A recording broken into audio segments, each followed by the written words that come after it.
Hi, I'm still Win Schwartow from this morning. Thank you for staying with us. Has today been a great day? Yeah, I mean, I've learned a tremendous amount, and hopefully you have as well. No, this is all Systream's putting together. It's Olivier and his wonderful team. All right, like last year, Olivier had the courage at Systream to allow us to have a debate on Snowden and the surveillance society, the global one, but kind of focused on the NSA. It went great. This year's topic, Olivier toned it down a little. He called it self-defense in cyberspace. And I more call it vigilantism or strike back or active defense in cyberspace. And we're going to explore with our panel and with your participation. So please get your brain and your questions coming, because you're going to be a big part of this. We're going to explore the good, the bad, and the ugly of the aspects of another means of self-defense on the internet. And in some cases, people are going to agree with one of our panelists and perhaps not with others. We're going to be keeping, as we did last year, to very strict time controls. They have clocks. Olivier has a gun. What are you guys doing up there? Anyway, get down here. Seriously, people. So what we're going to do in the beginning is each of our panelists is going to have 2 minutes to introduce themselves, convince you that they're worth listening to, where they've come from, and their initial position on strike back, vigilantism, or active defense in cyberspace. Then I will ask a couple of questions, and by then we should start getting a little bit of discussion going with you guys. So the 3 panelists that we have are Jeroen van de Vlies, and he'll describe himself. We're fortunate enough to have Mr. Bob Ayers here as well, and his background is very impressive. And then Don Eindhoven. Yeah, give it up for him, come on, yeah. And they all have slightly different or maybe radically different ideas. So in order to keep things interesting and get your brain stirred, I would like to have the first speaker introduce himself and speak for 2 minutes, and that'd be Mr. Bob Ayers.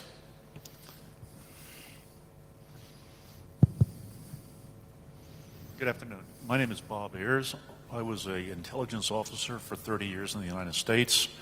I ran the computer security program for the intelligence world there, and I was the head of the Defensive Information Warfare program for the U.S. Defense Department.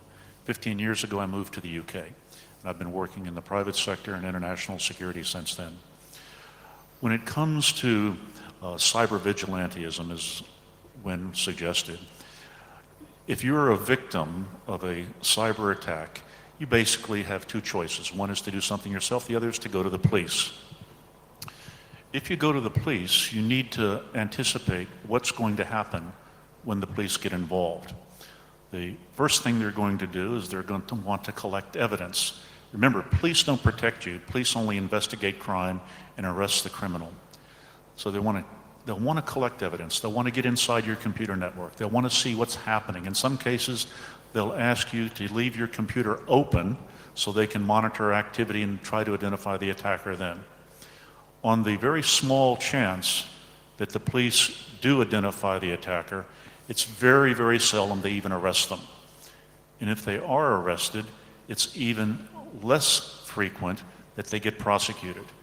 In the UK, a cyber criminal is prosecuted under the laws of trespass, so the penalties aren't that significant. And even if the perpetrator of the crime is found guilty and fined, the money goes to the Treasury, not to the victim. So what you have is a situation where there are no incentives to involve the police in your victimization by a cyber criminal. Bottom line is, the best offense is a good defense, so what I suggest you do is blow the bastard up and let him call the cops.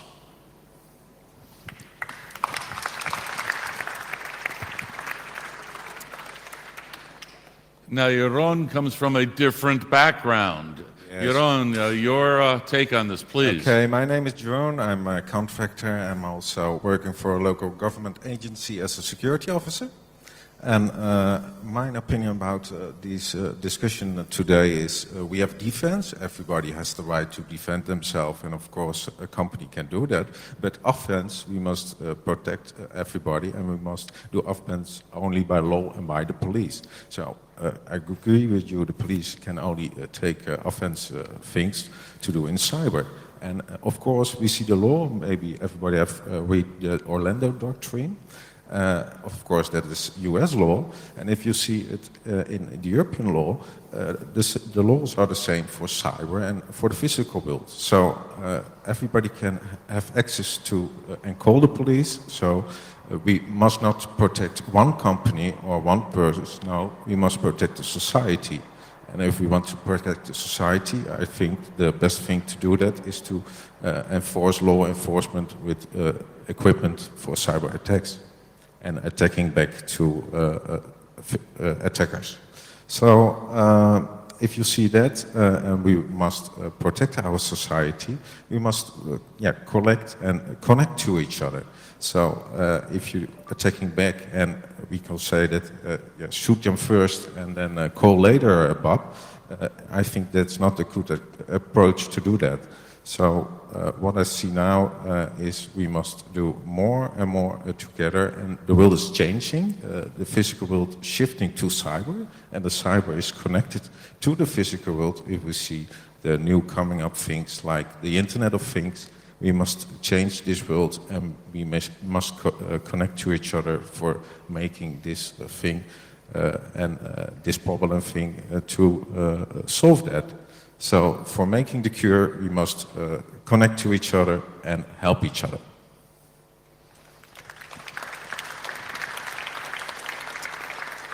And finally, Don Eindhoven will give us his take on this, and then we'll begin to explore this in a little more detail, because both of our speakers opened up a lot of room for a lot of questions.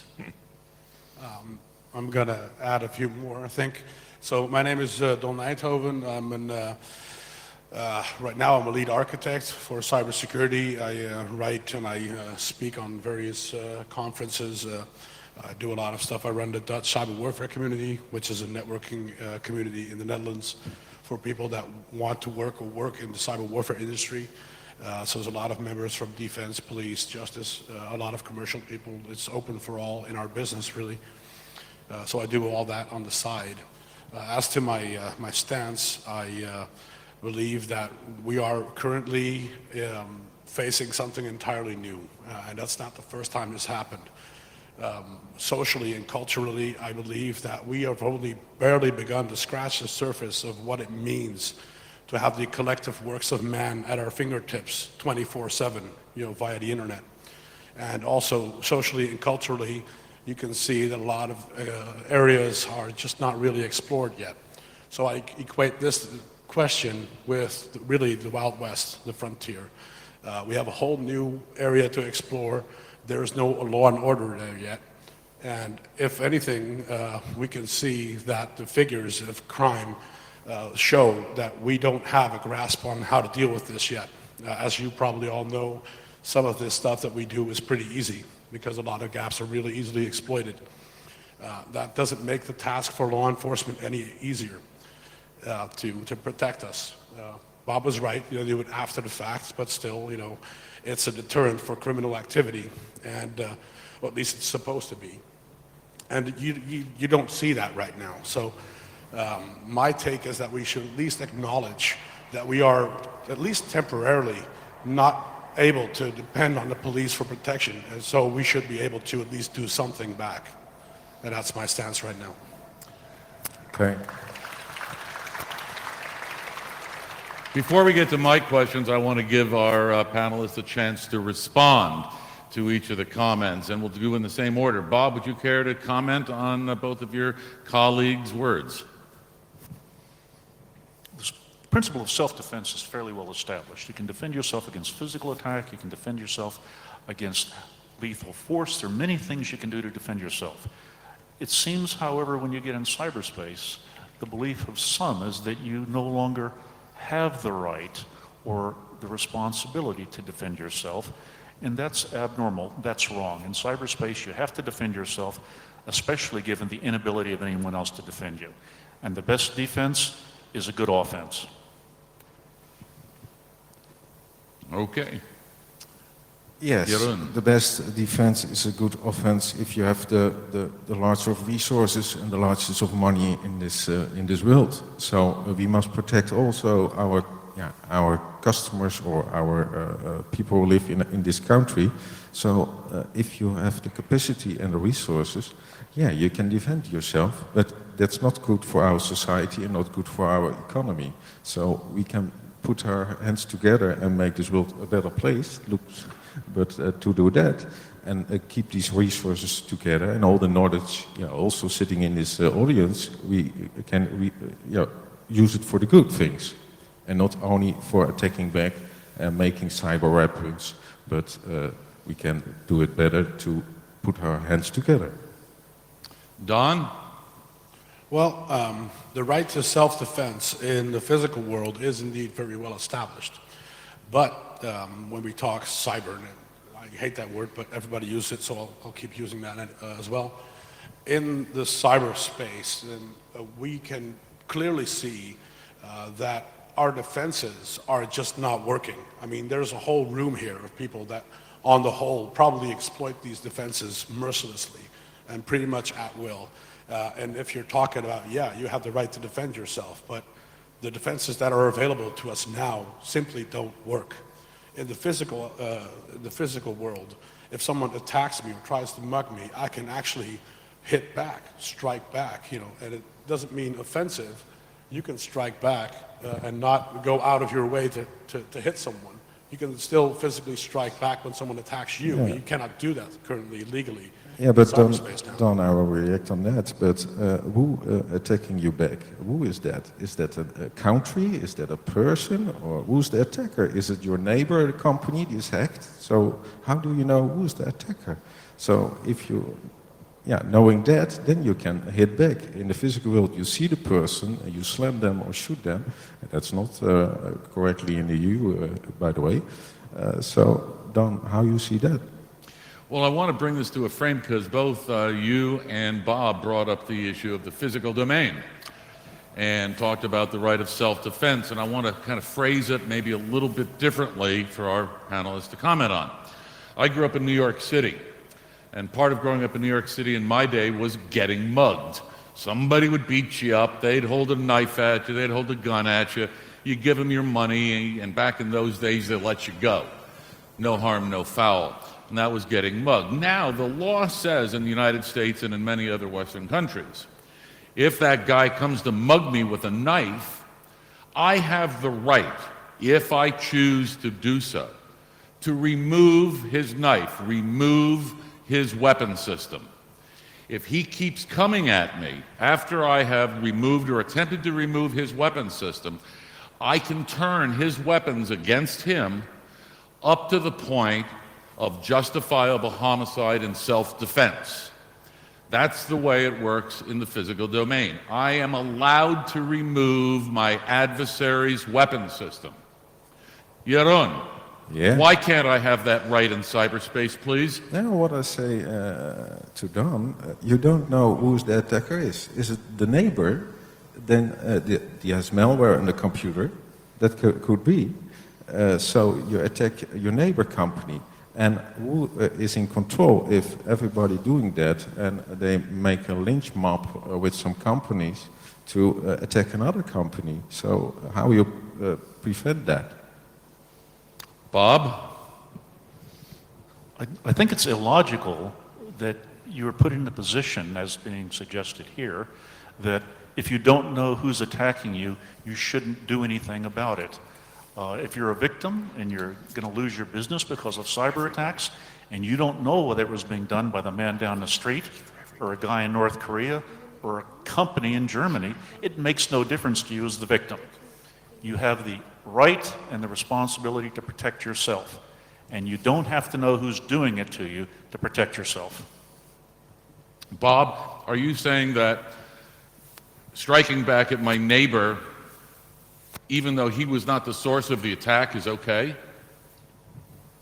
What I'm saying is when you strike back in cyberspace, you're attacking what you perceive to be the source of that attack. You may be wrong. You may be wrong, sure.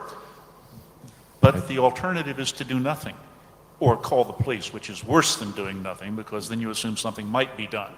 So if you strike back and you get it wrong, that's tough, but at least you're trying. Yeah, I think, Bob, you have a little point over there, but I think the challenge of today is not who strikes back, but how we strike back. And we can put the hands together from the business, from the government, and from the university with a lot of knowledge, and we call it a triple helix, and we put all the knowledge together to catch the attacker. The purpose of striking back is not to catch the attacker, and it's not to disarm the attacker, it's to make the attack stop. No one suffers any physical damage as a result of striking back in cyberspace. What gets damaged might be a computer, and computers are not sentient beings. So if we're going to wrap ourselves up in the concern for the subject of a strike back, remember what we're striking back against. It's a machine. Yeah, I'm true with that. It's a machine, and of course the law and the law enforcement has the right to go to the physical way. So if we have the attacker we see the attacker, we can also do physical stuff with physical law enforcement. Well, if I might interject, you are supposing that right now the police is actually capable of doing something useful, and that's certainly not the case in most countries. Yeah. And it's not, this is not, please, let me finish. This is not a snipe at police. It's not even a snipe at the government or any government at all. It is just a matter of fact. There is a global shortage on very skilled people in this domain, and that's going to continue for quite a few years, I think. I mean, we're doing all that we can, at least most countries are. And at some point, we will be able to rely on third parties, like the police, like government, to protect us, to do something against this. And that's why I'm saying, at least right now, we should be able to at least do something. And it's not, you know, you're talking lack of attribution, you don't know who's attacking you. Sometimes you do. You're talking about the exception to the rule. I mean, I have personally talked to a lot of friends who take down botnets, and they know exactly who is a part of that, and they've been carefully monitoring systems, and they know exactly that no other legal businesses are running on these systems. Why can't they bring those down? Okay, sorry, Bob. But before either one reacts to this, please, we have beer and soda, and please enjoy, imbibe with us, and get engaged. I'm sorry to interrupt, gentlemen. Put your hands together for that, indeed. Applause. In the United Kingdom, Applauding for the booze. in the United Kingdom, to be a policeman, you don't even have to have a high school degree. There is no requirement for education on the part of a policeman in the United Kingdom. No job requirement. People that are put into specialized skill areas, like investigating cybercrime, the philosophy in the UK police is after 3 years in a job, you rotate the policeman. You rotate the policeman because you're afraid if he stays in the same position for more than 3 years, he may be corrupted. So what they do is they take an individual who is learning cyber investigatory skills on the job, and after 3 years, when he has a modicum of competence, they transfer him to traffic patrol. These are the policemen that we're expected to rely on to investigate cybercrime. The first cyber criminal that I was aware of in the US government happened in a language lab in California. And the police were called, in this case, it was the US Air Force Police, and told there had been a break-in at a computer system at this language school. The cyber policeman, and I use the term very loosely because he was a policeman, showed up to investigate the computer break-in with a fingerprint kit because he knew if somebody broke into it, they had to leave fingerprints behind. These are the caliber of people that we expect to investigate cybercrime, identify the perpetrator, and make sure that perpetrator doesn't do it again. If you believe that, you've been watching too much CSI on television. I can react on that, Bob, because of course there must be doing a lot of things by the government to make people and policemen aware and law enforcement and have the knowledge to do the stuff in cyber. But we see a lot of baby boomers will leave now by the government, and I think there is a little shift going on that a lot of things will be recognized as this problem and will be solved by the university, by the business, and by the government. So we put a lot of money in this to tackle that. Jeroen, you make the comment that striking back and maintaining society and all of the kind of good things that you're talking about. Don is saying we don't have enough cybersecurity experts out there to take care of it. If we had more cybersecurity experts, would it be okay to strike back then? No. That's what you say. The problem, we don't have enough cybersecurity experts. That's true. So we need and use the cybersecurity experts well. So this is a resource limitation at this moment. So if we, hopefully all the people over here want to go to the government and help them, but that is a problem. So it will not solve you if one company strikes back, then the problem of the society is worth that. Would your position change if the hostile attack of whatever nature it is, you know it's coming from a bad guy country somewhere else outside of your country? Does your opinion change? Outside of my country. Therefore, my opinion not will be changed because all the governments and all countries are connected with good knowledge and good information line and communication line about this topic. So we must use them, and especially if you are a company and only have one resources and attack them back. After that, what Bob already said, it's somebody behind a computer or behind a laptop. He will shut down his laptop and go to another site and attack you again. So we must use the law enforcement to attack the attacker.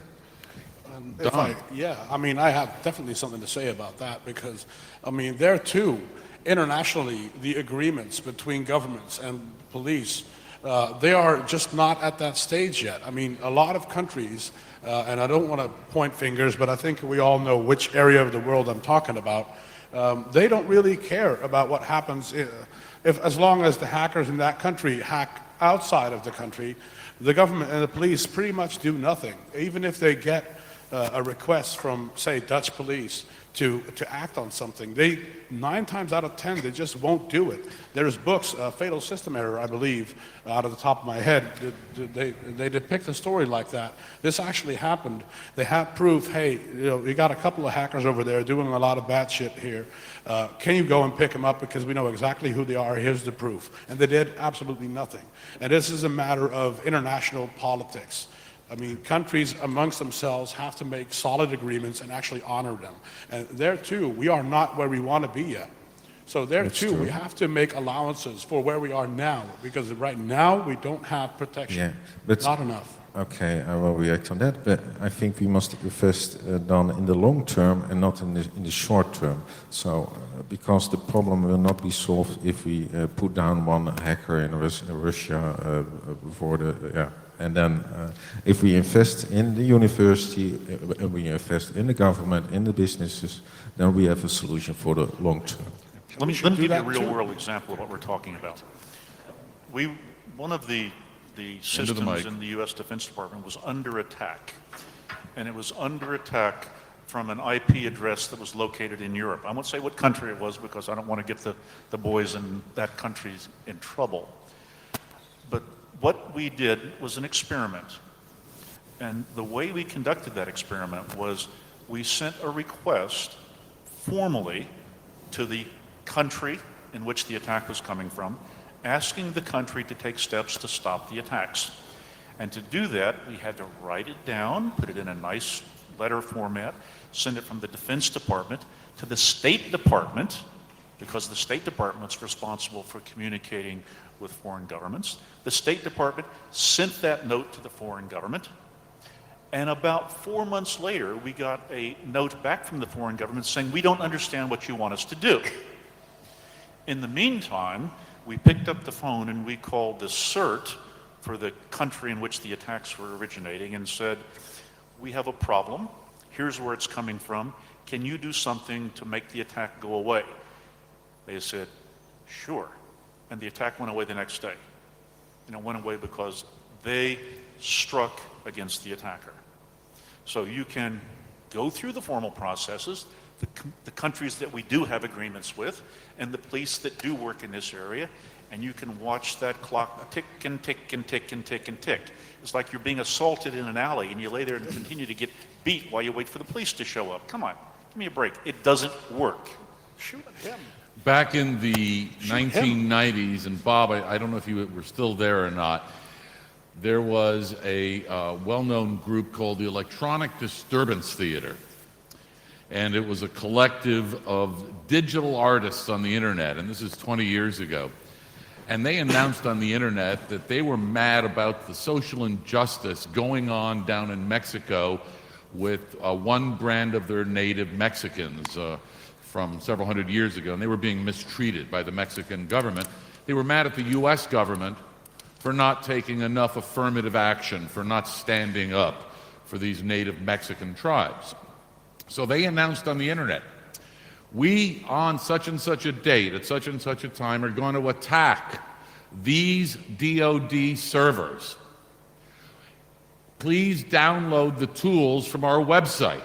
And it was completely public. The guys inside the DoD facility said, whoa, we're going to get attacked. I wonder what these tools are. And what the tools in this particular case were high-speed search terms targeted at the servers to overload them, and again, 20 years ago, with hundreds of thousands of requests within a short period of time, which in those days would overload the system. The guys in the Pentagon said, we know what to do. We've analyzed the code. We know how to shoot back, and they developed two hunks of code called Hostile Packet 1, Hostile Packet 2, and shot back, and basically it closed down the browsers because nobody was hiding anything at the time, until the Pentagon lawyers got involved and went absolutely nuts. And I probably haven't talked about it much since. Did they do the right thing or the wrong thing?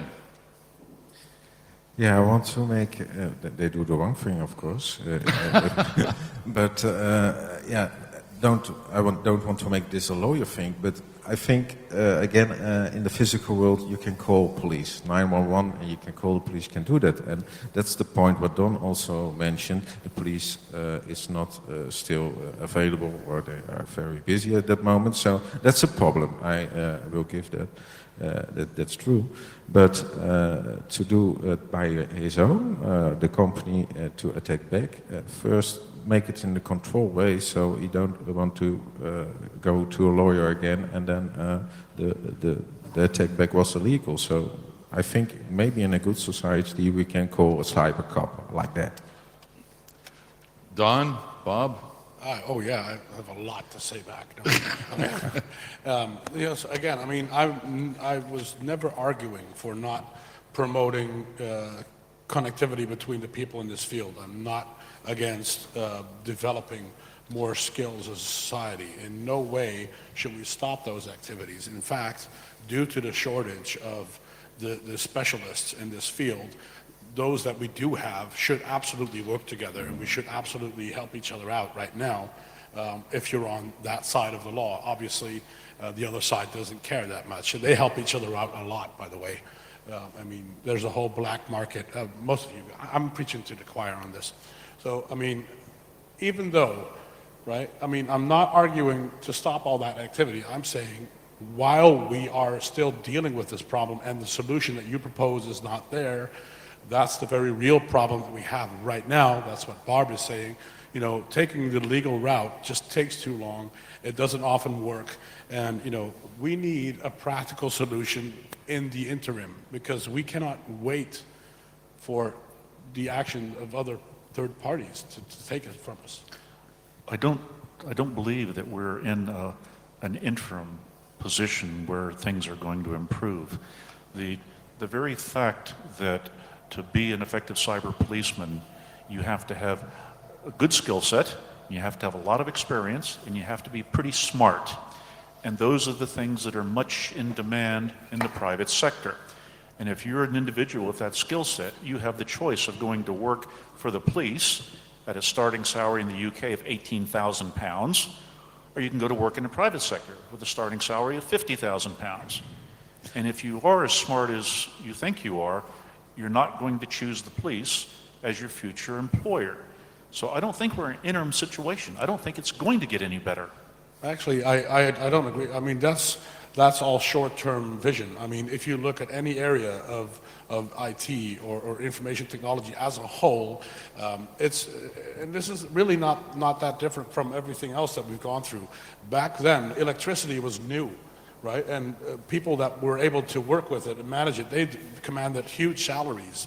Back when IT was new, you know, that we see now, salaries for people that knew how to work it were huge. Right now, they're dropping like nothing is out of the ordinary there. Cybersecurity is just one of those fields that is right now in the engineering phase. We're just roughing it out. We're just taking it as it comes. And as long as that stuff doesn't get automated, more professionalized, the salaries are going to be high. But, you know, you can see those salaries dip already because it becomes more commonly accepted and more commonly understood, and the salaries will go down. And by then, that difference won't be that big anymore. In the United Kingdom today, you're entitled to draw more in welfare than the starting pay of a policeman. £25,000 is what you can draw in welfare today in the UK. £18,000 is the salary a policeman is paid. So when we live in societies where we pay people more to do nothing than to be a policeman. Yeah, but that's not a cybersecurity problem. That's a social cultural problem. Guess what? The police reflect society. And the police aren't an organization that just sprung into life last week. They've been around for hundreds of years. And we demonstrate how much we value them by how much we pay them. And we don't pay them very much.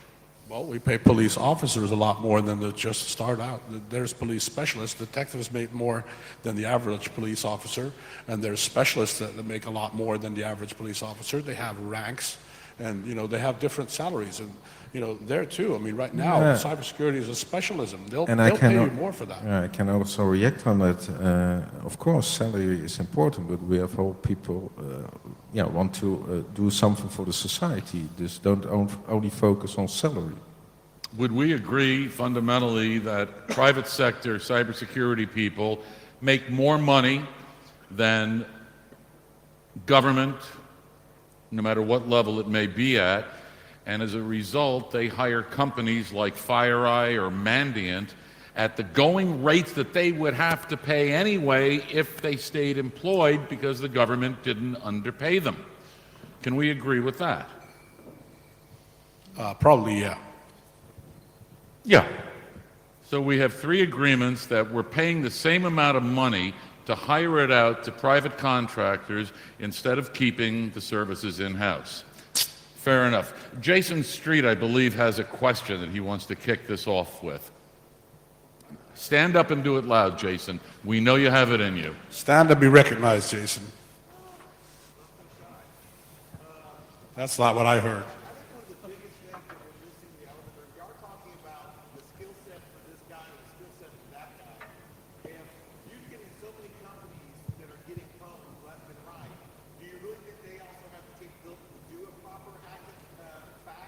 The question is, if they're not good enough to do some level of defense already, should we acknowledge that they have enough skills to do offense?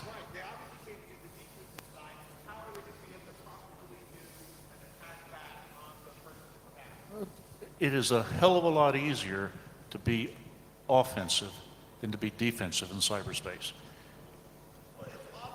It's easier to swing glue onto a wall and stuff, you know, but it's a lot harder to actually hit the person that actually hit the person. 10 years ago, 80% of Fortune 500 countries had some form of offensive software in their IT systems.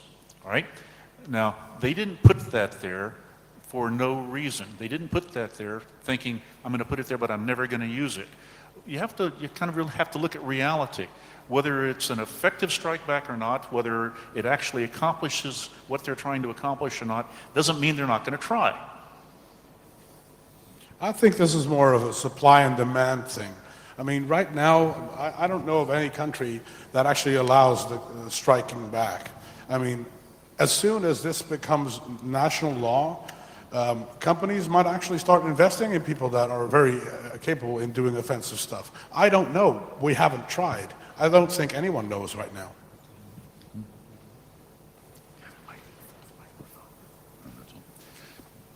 So when we talk about the strike back capability, we have not really brought it down to some of the differentiations of, is it my neighbor and I'm going to strike back as a person? I am a small company, I'm going to strike back with limited skill sets. I'm a large enterprise with reasonable sets of tools and knowledge.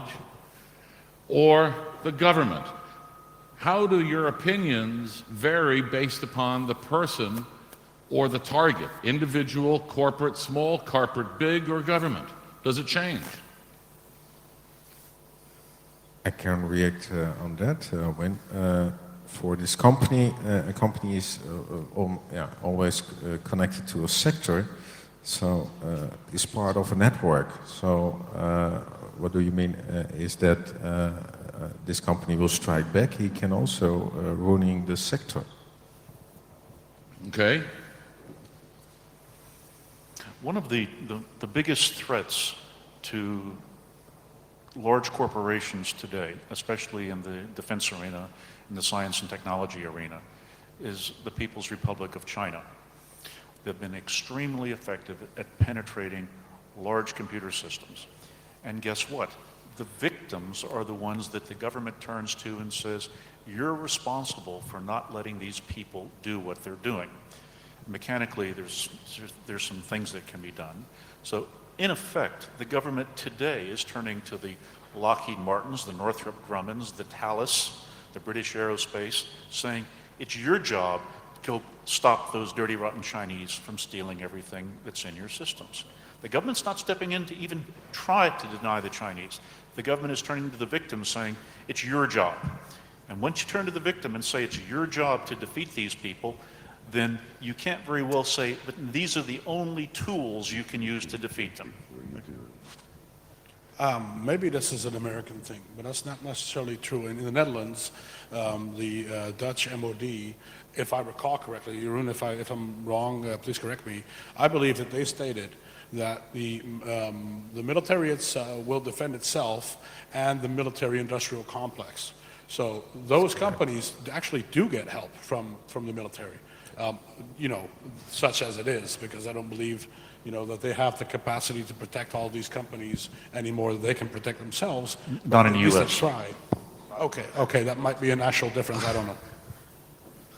Okay, I got one more, and I got a mic now, so it's even worse. So what we're saying here, and what I'm hearing you're saying is that, these horrible nation-state Chinese people coming over and hacking our poor defenseless, corporations, billion-dollar corporations, we should definitely, once we've attributed it to them, we should definitely attack back. We need the government to come after us. So by that way of thinking, so you're saying if you have definitive proof that a nation state has hacked your infrastructure or hacked your companies, it's totally within the realm of and responsibility of that country to defend themselves and to attack back. So my question is, exactly at which point should we expect Iran to attack the United States and Israel for the Stuxnet virus that they put into their centrifuges, impacting their energy company, impacting their private sector and stuff, for their nuclear reactors that they were working on and stuff, legitimately within their own country, when the United States, without provocation, attacked them and destroyed their property, doing physical damage to their systems and infrastructure? When should we expect Iran to attack the United States for that? Oh, yeah. I completely agree with that. And actually, to be honest, Jason, I am actually surprised, and I think this is more with the matter of the burden of proof, but I've always been surprised that Iran didn't actually declare it an act of war. And they have every right to. America was going after North Korea over a movie attack and stuff, at the same time out on the other side of the mouth, attacked a nuclear centrifuge in another country. Yeah. I can imagine why they would call that an act of war. And I think it's only due to the burden of proof that they haven't. But you cannot say they haven't struck back. I mean, there are people, I don't know What burden of proof do you need from America going, yeah, Stuxnet? pretty good, right? I mean, we practically put it in a press release. Yeah, practically, and that's kind of the point. You know, they didn't officially, right? New York Times said it, and nobody corrected them. So is that our national evidence? It's a lot more reliable than every time something goes on China or North Korea. It's like the whole Sony thing was obviously something more of an insider of attack and threat and stuff, you know, from the original release, and then it morphed into being a North Korean attack and stuff, you know, because it fit the movie and it fit the timeline. So don't tell me it's like about reliable statements. You don't need a reliable statement to go after North Korea and create sanctions over a supposed attack from North Korea. It's like, so why do we have to say, oh, don't attack us, even though we probably did Stuxnet? No, I agree. I mean, and this is why, I mean, I'm not arguing a holier than thou attitude. The U.S. is one of the biggest violators of this kind of stuff out there. I mean, they are no holier than China or Russia, and this whole, you know, as a duchy, as from the Netherlands, you mean Europe, you know, that place that we get monitored, we have no say in that, you know, that country. Right. We are right in the middle, and, you know, we are Western oriented as well, right? So we don't see America as the big bad enemy yet, right? But keep it up, right? The whole point is not one country, and including the country that we're in right now, is not doing cyber espionage, is not doing attacks and infiltration and exfiltrations of other countries' data. From London to freaking Germany to here to Brazil. If your country is not doing cyber espionage, they're pretty slacking, and they need to get up on their skills because everybody's doing it. That's just what's happening. Yeah, I mean, so it's like, so nobody's you can't holy. but all I hear is the China, and that's what threw me off. It's like, it's always blaming China for something. It sounds like Mandy doing a commercial and stuff. You know, it's not always China, and when it is China, it's also just as well as the U.S. or Germany or someone else that's doing it. I mean, look at Russia. It's like, I don't want to get in trouble because I don't want to talk too much to Russia, because those guys out of the whole room actually the ones that scare me because of how they're willing to go after somebody. Is there a time limit on questions as well? I'll shut up. They're probably going to take the mic from me, but what I'm saying is we've got attribution. It's like, and we're still not responding. So it's like, how can you actually attack them like that? Okay, well, get off my sandbox. That's one. I'm kidding. No, I completely agree with you. And in this arena, no one is innocent because everybody does it. So let's stop this whole PR battle of who's the biggest badass. You know, it's nonsense. But in a realistic and pragmatic response to your question, you know, if I, as a victim, see that I'm being attacked by someone I believe to be a nation state, would I be smart to attack back?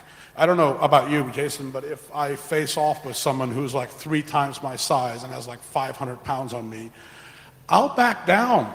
I'll walk away because, you know, it's not a contest I can win. And, you know, some sense of realism and pragmatism has to apply here as well. Let's talk And that means the bullies win. In some cases they do, right? Well, in the most recent case, truth? what was it, last week, I believe, that 4 million records of officials in the United States, secrecy clearances, PHI, PII, all the stuff in the commercial sense to destroy identity in the military competitive space internationally, has an entirely different power suite, if you will. Bob, what should we have done about that? Are we lying back and taking it, and should we?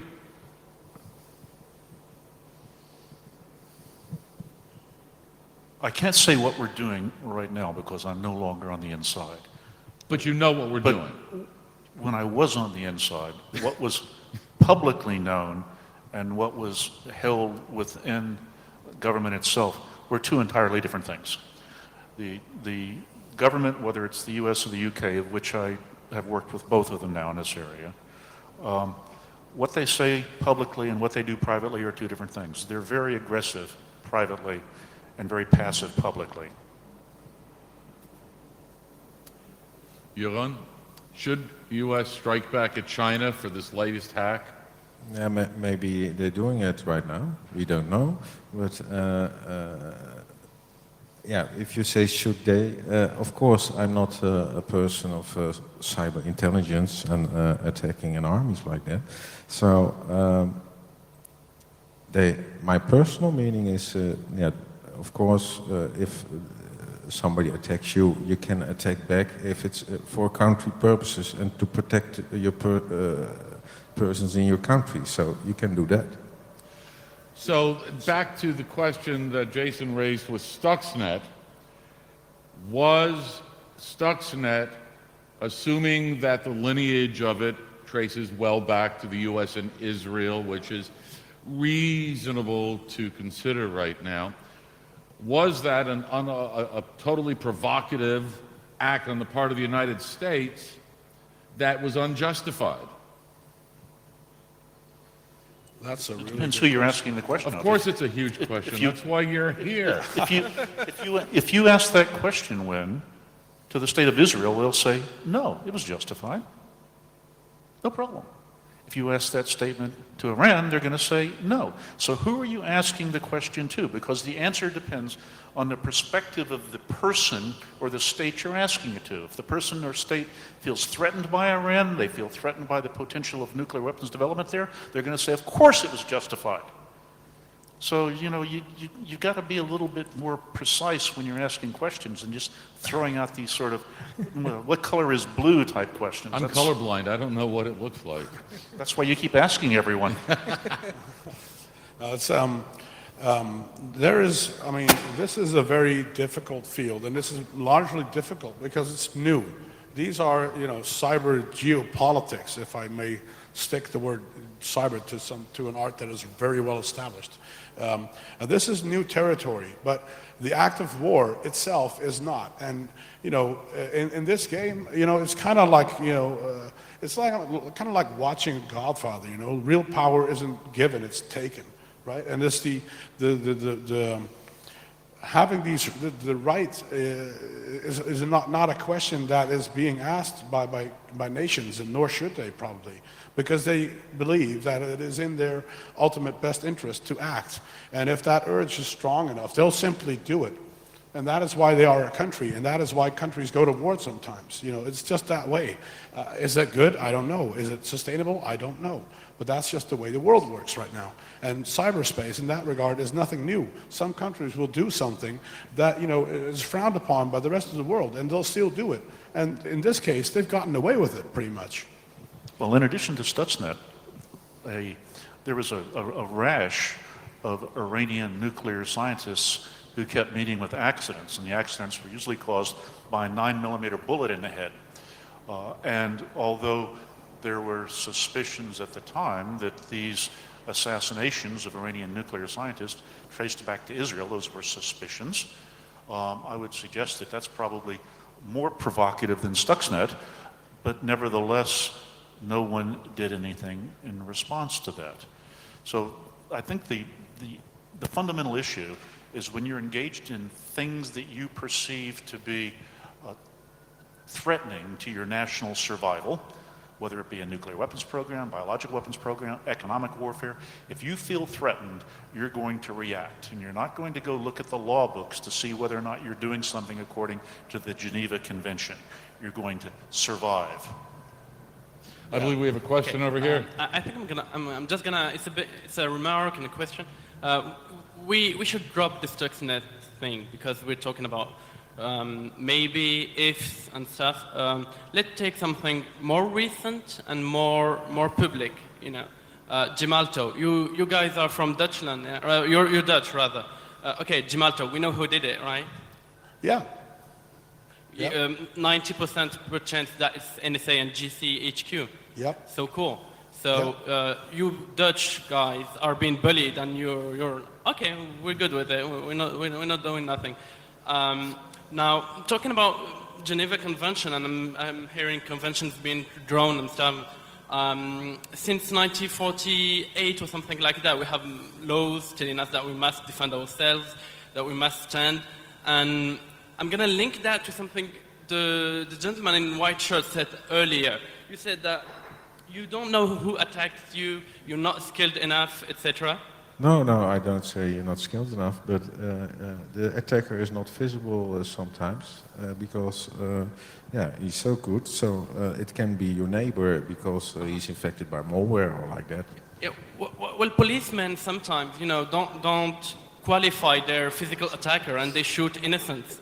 Yeah, So that's is that correct? If I'm skillful enough to find who's my attacker or to in the fight, can I strike back? And I'm not talking about the my state or another state or whatever state are spying on us. I don't know on what list you are, but yeah, yeah. I agree with you. The police and the government must, yeah, doing things good, but they must do things better and have the right skills. So that's yeah, things we must do and react about that. That's true. But yeah, if everybody attacks back, how sure those guys have these skills? Well, you know, we're bringing up that we're getting into the international areas, nation state, nation state. Then we talk about corporations. How many corporations these days are truly global? For the right to strike back, for them to actively defend themselves, doesn't matter where that corporation is either legally headquartered or where they strike back from. Does that make a difference? And in many cases, huge numbers of our multinational corporations have offices, major offices, in some of the locations that we're talking about as being potential hostile nation states in cyberspace. How do we deal with that in this equation? Well, the law does. I mean, in most cases, if I commit a crime in a country that, you know, the Netherlands doesn't have a treaty with, and, you know, doesn't apply to standing laws. I mean, I know I'm not a lawyer, so if I'm wrong, please feel free to correct me. But in many cases, you can, in fact, get arrested in the Netherlands for breaking a law in a country that we have an agreement with, and something that is also illegal in the Netherlands. And in this case, a lot of this is just gray area. And also, I mean, yeah, if my country considers the nation that I attacked to be an enemy state, yeah, they'll probably not pick me up. They'll probably bury it because it's convenient for them. I don't know if they will. I think the Netherlands is often a little too chummy with the wrong people as a country, and being the nice guy, a nice kid in class. But you know, all of this is gray area. So who knows at this point? It's still being developed.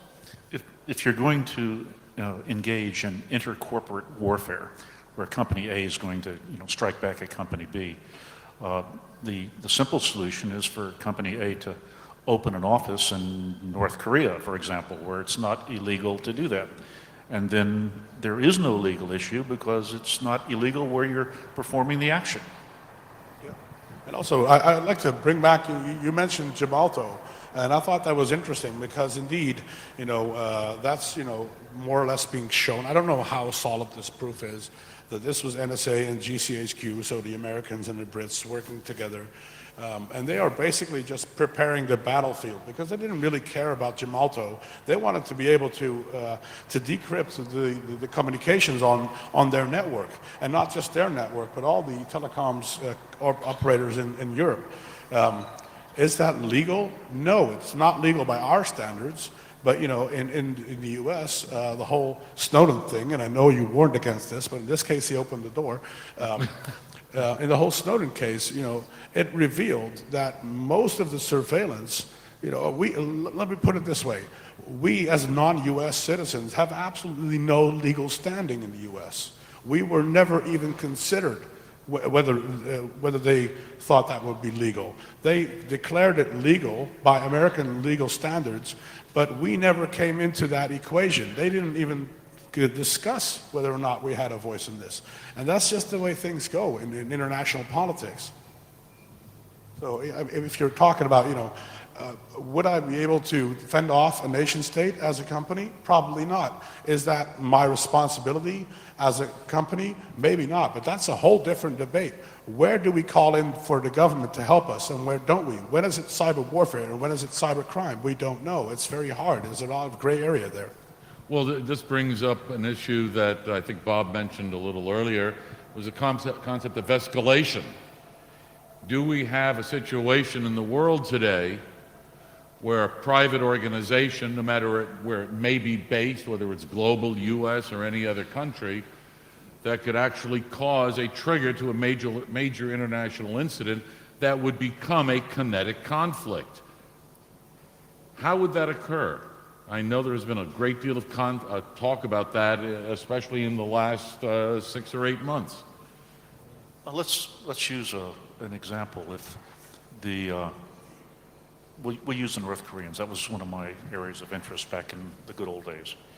If the North Koreans took 20 of their cyber warriors and based them in Paris and set up their accounts on ISPs in Paris and conducted all of their activity from Paris, and the activity were strikes directed against the United Kingdom, well, the British would have little problem in blaming the French for this. The British make a great pastime of blaming the French for everything. They wouldn't be too concerned about whether or not it was North Koreans pushing the keyboard. They were attacks that they saw coming from Paris. And the nature of the response would depend upon how belligerent the UK felt that week. So yes, it's easy to do this. You can do it as an organization. You can do it as a nation state. You can put in all of the triggers to cause something to happen. And it just is a matter of how aggressive the victim is going to be in response. Jürgen. Yeah, I don't have these kind of things in mind about this topic, because I think this is it's another discussion, debate, I think. So I pass this question, Erwin. Well, as Don was pointing out with some of the issues with GCHQ, NSA, decryption, and all of that, and you guys were not considered, weren't brought into any of the equations, and you consider it somewhat provocative. If it is provocative, is it only a diplomatic strike back, or is there something else that you guys can or should do? Well, if you're, let me refer back to your earlier statement about conflict escalation. And Bob, correct me if I'm wrong, but this is a theory that when you are attacked as a nation, you shouldn't immediately start sending nukes, right? You strike back and more or less, or just maybe a little more than what you got, but in more or less the equal manner. Yeah, right? that's called the rules of engagement. Yeah, okay, but that's pretty much theater, because you do that because you don't want to be perceived by the rest of the world as being the bully. If I am suddenly attacked out of the blue, I'm the victim, and I can play that card on the international stage. If I immediately send nukes in return, I'm no longer the victim, I'm the bully. So really, it's not for the countries themselves, it's for the rest of the world and how they are perceived. Because even the US cannot deal with the entire rest of the planet as an enemy, right? We do have to coexist on this planet. So there are borders to what we can do. And that's the law of escalation in conflicts. Basically, it's not for yourself, it's for how you are portrayed. All right, we have a question from up in the rafters. Hi, my name's Theo. My question is kind of for Bob. Earlier you said that the best defense is a good offense, and we were starting to talk about how countries could start to wage war between each other when it came to cyber warfare. The fact is, more and more hacker groups have their own PR, in the sense that they have their Twitter accounts, they have their Facebook pages, especially thinking about the Syrian Electronic Army, for example. Also, NATO is rethinking its way of dividing the warfare space and thinking of counting the cyberspace as a war zone. In the end, we could end up actually having people killed for public stunts from countries to countries, because countries have this really awesome thing right now that there's no rules, there's no laws around how warfare is to be done. We have the Geneva Convention for real warfare, not gassing people and stuff like that. We have absolutely no rules when it comes to warfare. Knowing that it's becoming more and more public that countries are getting into the game, nothing is stopping us from 5 to 10 years from now that people are going to go into the fields to kill each other, beginning from a cyber attack. And the last thing is, private sector, such as Blackwaters, wages war for countries in the real world. Countries like companies like FireEye or Mandiant. Nothing is stopping them from waging war to another country as well, for a government. What's your question? My question in the end is, what's stopping us from getting people killed in the future when countries are attacking each other and it's becoming more and more public, especially through PR? Let's talk about military doctrine right now as it is taught within the U.S. defense establishment. Cyber warfare is not a type of warfare unto itself. What we would call cyber warfare, the U.S. DoD considers it as something that augments normal kinetic warfare. And the concept behind cyber warfare in the U.S. DoD is you use cyber warfare to reduce the ability of the adversary to resist a conventional kinetic attack. Unfortunately, to do that, you have to preempt. So what the U.S. says is we don't see cyber warfare as a new theater of operations. We see it simply as another arrow in the quiver of a military commander. So you're not going to see people dying as a result of cyber warfare. You may see people dying as a result of that continually ongoing activity of poking and prodding and testing each other and inadvertently shutting down a server in a hospital, and so the heart-lung machine goes out that day. But that's not an objective on the part of a nation state. Yeah, they're not looking to get one person killed, I'm assuming, If you say they're not looking to get one person, Well, maybe if it's a really important person, I don't know. But on a whole, I mean, if you're waging war is the ultimate means of furthering your political will. That is what war is for. It's negotiation by other means. And I believe it was Clausewitz who said that. But, and in this case, too, I mean, Thomas Rid said there will not be cyber war, and I hate that, really, I mean, because his reasoning is completely crooked. But that's a different topic altogether. Don't get me started. But cyber war in and of itself, as Bob said, is not something entirely different than from what we're doing. It's just another means to do the same, really, and it's pervasive. It's in everything, right?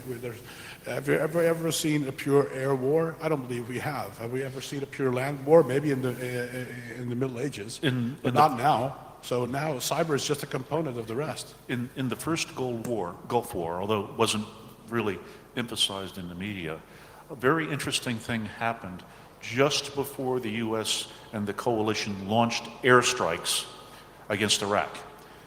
And that interesting thing that happened was their air defense network went down. It just stopped working. And then the airstrikes went in. So we've seen what some of us would call cyber warfare taking place, but it wasn't taking place in isolation. In this case, it was used to reduce the ability of the government of Iraq to defend itself against airstrikes. Yeah. So the end state wasn't to win the war. The end state was to allow you to win the war more efficiently and effectively. Yeah. do you believe that that is a correct strategy on the part of the United States and some of the allies? Yes. All right then, yes, he gets it. Jason. Right. Yeah. I mean, yes, I do think that, besides, infected printers and stuff, going into Iraq and limpet mines on the car doors of Iranian nuclear physicists, because it wasn't 9 millimeters, it's actually a limpet mine. Israel could have just signed it on the side of the car as well, because that was a known Mossad trick for assassination. But besides all those things, it's like all I'm hearing is hypocrisy of, if it's cybercrime, we should attack back and we should go after these people because they shouldn't be. But oh yeah, we did this and that's cool because we're a nation state. So only it's like only the government's allowed to do these bad, horrible things. These are horrible and atrocious and these are like really inhuman. But it's okay because we're cool because we're the government. But if a corporation or a hacking group or some of those nefarious anonymous people or something, go after us, attack them back, try to figure out, trace them back, try to make sure that they don't ever try to do that again. Go after those rogue groups of criminals because they're just after money and stuff. They're not actually trying to change a government or change a country, which is totally legit, totally cool. That's fine. We're good. We're the government. Trust us. It's like so. But I mean, it's just. I mean, where do you stop? Where do you say that it's okay to attack back? and where it's not okay to attack back. Because if everybody's got a gun, let's everybody shoot, and then no one everybody will be safe because everybody's going to be dead. Yeah. Again, there's a question in there somewhere, isn't there? No, I mean, this is, Where's the line? Where's the line? Because apparently he's perceiving that you're saying that the feds can get away with it and private sector is going to get their asses nailed to them if they do something wrong. Is that what I'm hearing?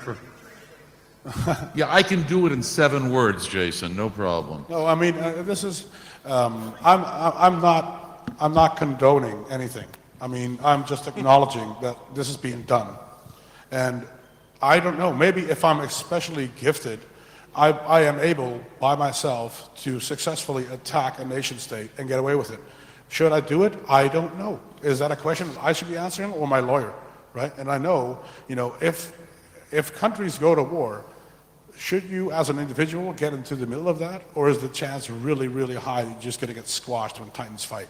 So this is just a matter, for me, it's just a matter of pragmatism and realism, right? I'm not condoning or condemning anything. This is just a matter of fact. So in other This words, is you have happening. no opinion at all if you're not condemning or condoning anything. No, I'm saying that we should at least have the opportunity now, while we are in the Wild West state that I just described, to at least do something back and not get sued. In the Wild West, in the United States, there were shootouts at the OK Corral and on every street, on every town. Is that what you're advocating?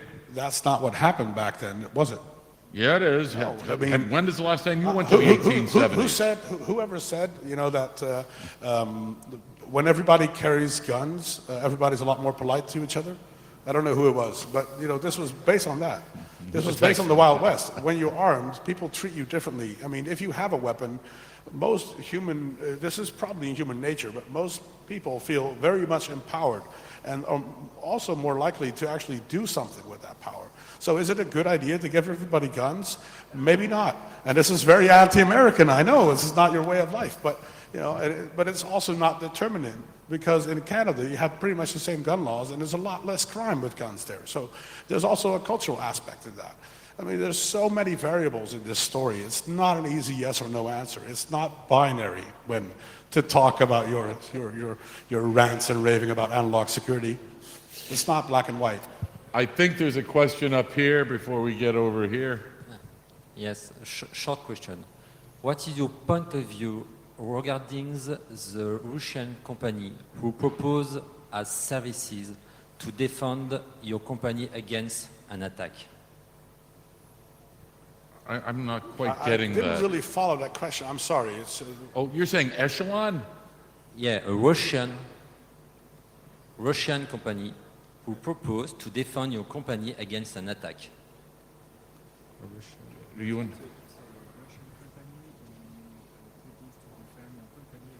Oh, you're saying there's a Russian company that wants to offer services Yes. of defense through attack. Yes. What's the name of that company? So it's like Paladin in the 21st century. Have computer, will travel. Wire this company, Moscow. Do you know the name of the company? No. We discussed Oh, with I can probably name a lot of American military industrial firms Some- that do the same thing. Lockheed Martin, Booz Allen Hamilton. I think they all do it. Triple Canopy C. Is it still called C? It's not Blackwater anymore. This is nothing new. It happens. We just don't hear about it because it's not generally in the press. When Citibank New York was attacked a bunch of years ago, they employed a U.S. defense contractor in Washington to go in and protect them. So this, as Don says, this is not a new thing. If anything, I guess one could say that if you have companies that are getting into the will defend you business, then they're probably going to be more effective than the victim itself trying to strike back. So I would applaud that.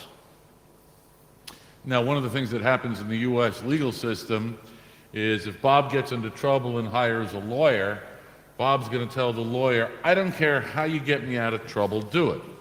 The lawyer is going to hire a private investigator who says, I need to get this done. I don't want to know how it's done.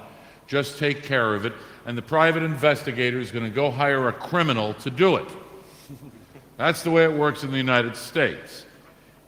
Does this make sense when we're talking about potential escalatory issues? in cyberspace, but instead of just using different people, we're using different land masses and different locations with which there are no treaties and there are no effective border agreements.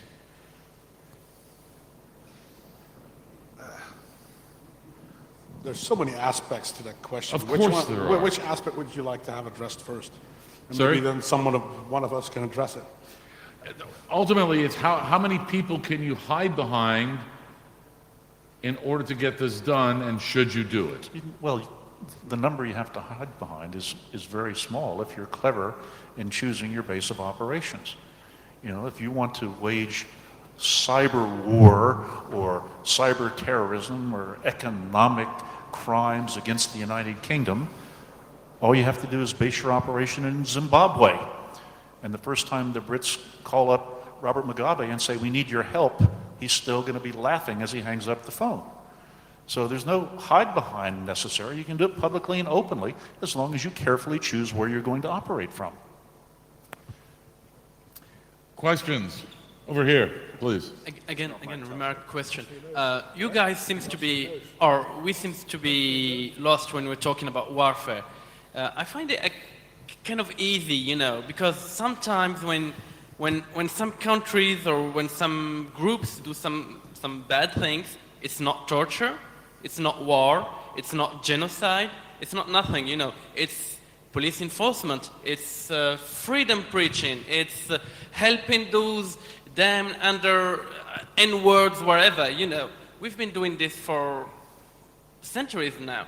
So maybe let's stop talking about warfare, about war. Let's say it's an aggression. So when a state, when a state do an aggression against another state, when he violates our intimacy, etc., etc. Again, the Gemalto incident. So I think the solution is to coward or to something, but that's an aggression. That's not an act of war, because it's to a European country and an American and the USA. So it's not warfare, but they did hack somehow to extract the data.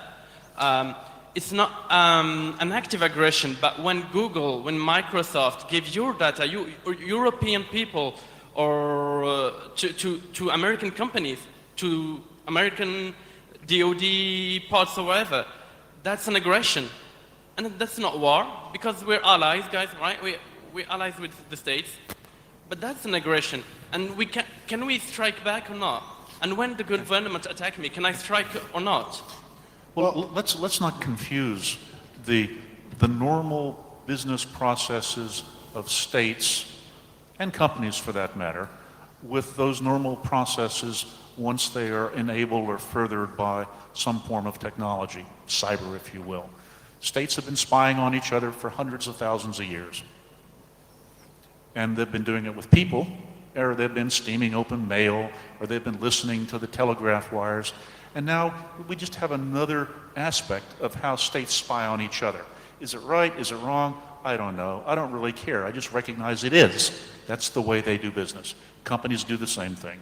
They try to find out what their opposition is doing, what their competitors are doing. They try to do better than their competitors. They hire people inside their competitors to tell them the secrets of their competitor. And when you suddenly start saying we're going to use cyber to do the same thing, it's not necessarily a new event. It's simply an old activity being facilitated by newer technology.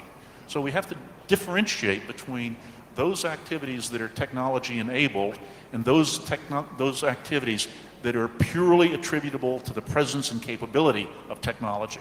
And I think that's a real decision breakpoint. I'm sorry, I don't get it. Slavery, racism, they're old.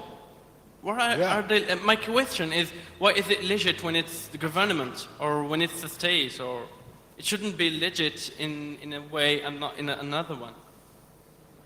I think I've lost the question. Can you Yeah, repeat I did the not question? follow that question. Okay. Why is it legit? Why is it? He's been saying basically that we've been doing it for centuries, right? Yeah. Well, slavery too. We've been doing it for centuries, but that doesn't make it legit. Well, I mean, you assert, and this is, I mean, you assert that there's like a legal and an illegal act. And I mean, someone mentioned that there's no law in war. There are a few. There's the jus in bello and jus ad bello, I think. My Latin is rusty. But it basically said, you know, the law of war. It exists. It's pretty much globally acknowledged. Not by everyone, but by a lot of parties. And it's pretty much been discarded already as well, because it's, in many cases, not really applicable anymore. So now and it's also the case of when it's a war, or when it's an armed conflict, or when it's a rebellion, when it's, you know, one man's terrorist, the other man's freedom fighter, right? So those kind of definitions have been on this stage as well and influencing the discussion. So they kind of said, okay, let's forget about the whole term of war. Let's call it the law of armed conflict, LOC, which is very much debated now, also in the cyber arena. And even there, yes, we have international law about how you should be going about armed conflicts. Does it really matter? I don't believe it does. I mean, if you are being attacked, or if you are particularly evil and you want to attack someone else, do you really give a rat's ass about what the law says?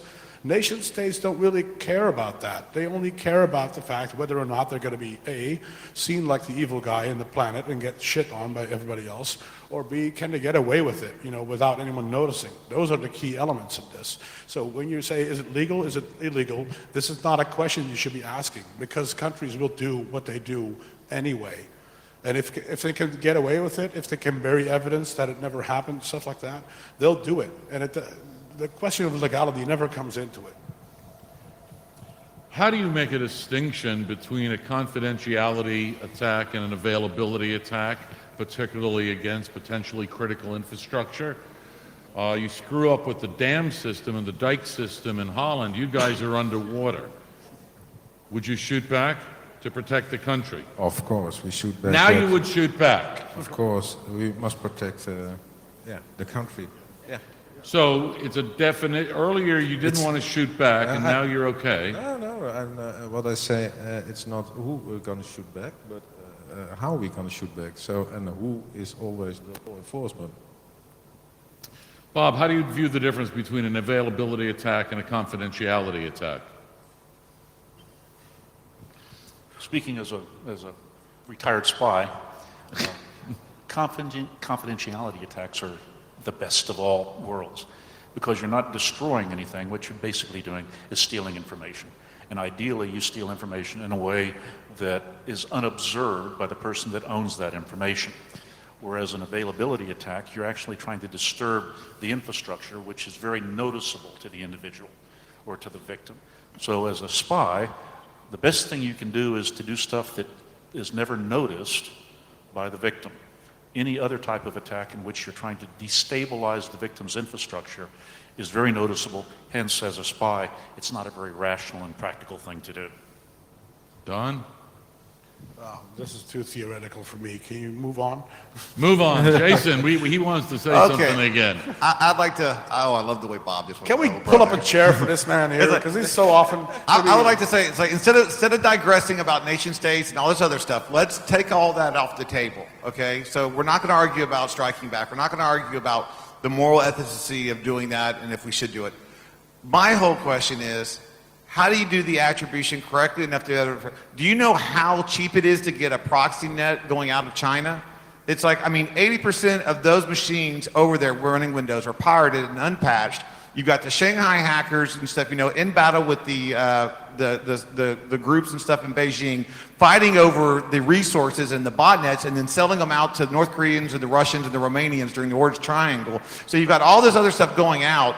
And them selling those things as proxies, so the attacks launch from China, so it looks like it's China attacking you when it could be Russia or New York or France. You preferenced your speech with the statement of let's take strike back off the table, and then you lapsed into a long question about how you do strike back. No, so I'm getting saying confused. how do you do attribution? How do you do the attribution? I'm saying I'm going to agree with you on strike back. It's like, yeah, sure, let's not discuss if strike back is a good or a bad thing. How do you do the proper attribution? How do you know who your target is that's the legitimate, not the person that's hosting the attack? Okay. So if the guy goes into someone else's house and shoots someone across the street and then runs out the back door, can we nuke that house that did the attack, where the attack came from, even though it was someone next door and stuff, you know, that went through that house to do it?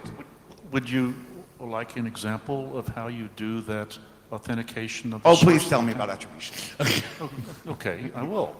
Well, we have to use the country that seems to be a hot button for you, China. Why not? Okay? The Chinese People's Liberation Army unit that does their cyber war is based in Beijing. They run the same office hours as a civilian, and some individuals, not U.S. individuals, by the way, and not U.S. government individuals, intercepted.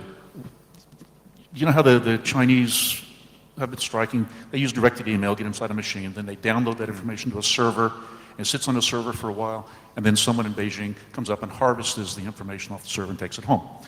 Well, these guys were grabbing stuff off the servers before the Chinese took it back to see what the Chinese were doing and who they were getting information from.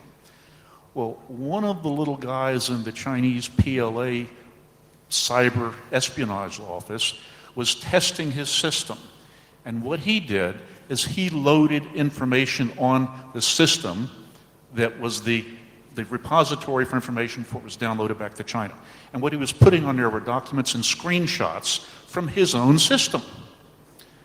And the fellows that downloaded the stuff before the Chinese did have pictures of this Chinese cyber agent's screen, what he was looking at, and fascinatingly enough, along the bottom of the screen, he had 5 other windows open, and he was looking at Chinese porn sites during office hours. So he's a normal guy like anybody else. But this is very clear attribution. Right. So, and it can be done. Just, say it's impossible. That's not true. It can I didn't be say it was done. It takes impossible. work. You named one, and it's like, and if you can name 20, that doesn't mean that's still a minute percentage of where you're actually getting the attribution from. Hang on. You're running by an entirely different point. I've actually written a piece, and I was completely wrong on this, by the way, so if you ever find it, about attribution. I'm now debunking myself, right? So what you're talking about is technical attribution of the attack itself, most likely. Who paid for it? Right. Who hired the person? However, Who started in hacking, it's very easy to cover your tracks technically, and that's what you're referring to. However, if you are a nation state, in this example you have a lot more at your disposal than just, guys who do the technical attribution. You have a whole intelligence service who can actually go into that.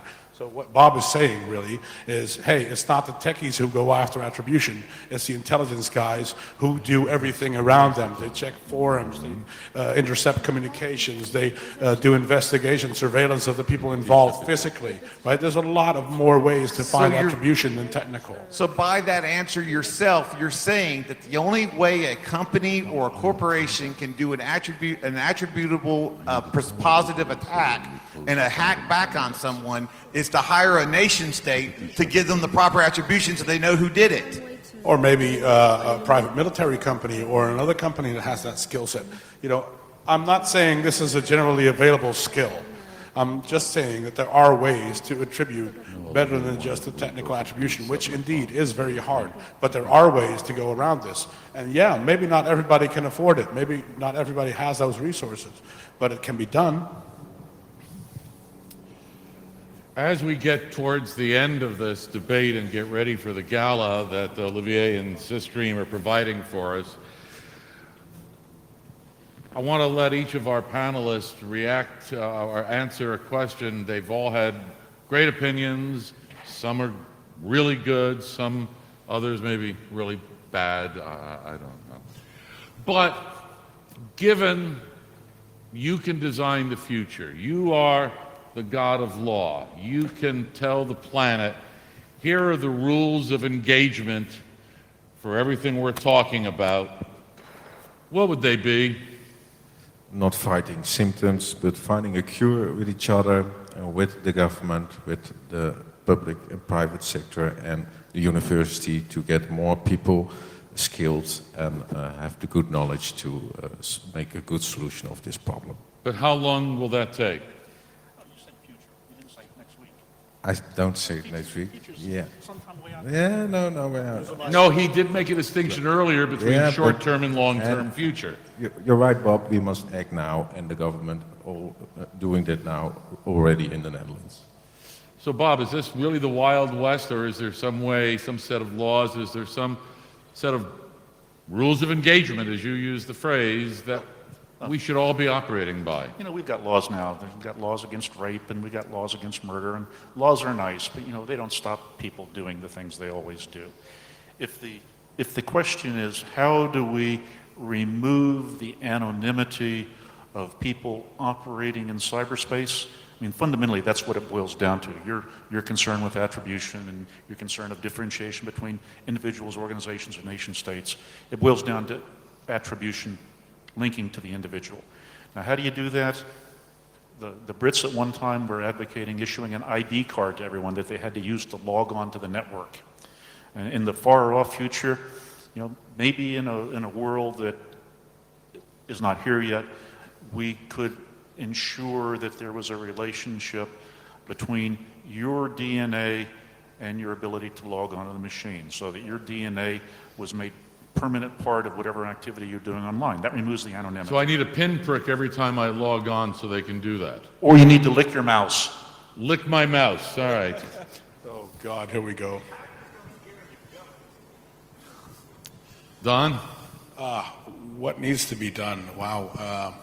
Well, you know, like I said, this is an incredibly broad social issue. This is not just a technical issue. There are so many aspects of this as a society that we have to address. It's legal, it's armed conflict, it's education, it's healthcare. Internet-capable technology and technology itself really is constantly changing, and we are constantly adapting more to it, so we become more vulnerable. Or not, you know, if a bug is actually fixed before a product is sold, then we are not that vulnerable anymore. I think that in most countries, at least in the Netherlands, the government is actually, it has given it a really serious place on the political agenda in many areas. I think that is the way forward. A lot of working together, cooperation, making international agreements. You know, these are all good things that need to happen. And you know, eventually, if we keep this up, it's going to mellow out, and it's not going to be a big issue anymore in the future. And I'm talking 20, 30, 40 years from now. I mean, this is not going to be fixed in 5 years. It might not be fixed in 10 years, but it will be fixed eventually. So I think, you know, You at think least it's in the going to be Netherlands- fixed? Bob, I thought was pretty clear earlier that he just said things aren't getting any better at all. If we don't blow ourselves up in the meantime, I'm talking. I think if you remember what I said that based on the way we view police and the way we pay police, it's highly unlikely we're ever going to grow a well-sophisticated, intelligent, capable police force of a size needed to deal with all of this cyber crime. That's what I said, Len. I didn't say anything about the question you just asked. You're like, you know, Jerry Rivers. Remember Jerry Rivers? Yeah. You're Jerry Rivers in an uglier tie. All right. Before we close up, are there any final comments or questions from anyone? Oh, Jason, of course. Of course, Jason, why not? For anybody that doesn't know Jason, that's Jason. All right. Listen, thank you all. Let's hear it for these guys. Come up here. These are tough issues to deal with. There is no one right or wrong. A lot of disagreements. Hopefully we'll be going over to Le Petit Chapiteau for an evening of some fun. And you please engage with them, engage with each other. And thank you for coming to the second annual debate at Hack in Paris. Thank you very much. Have a great evening.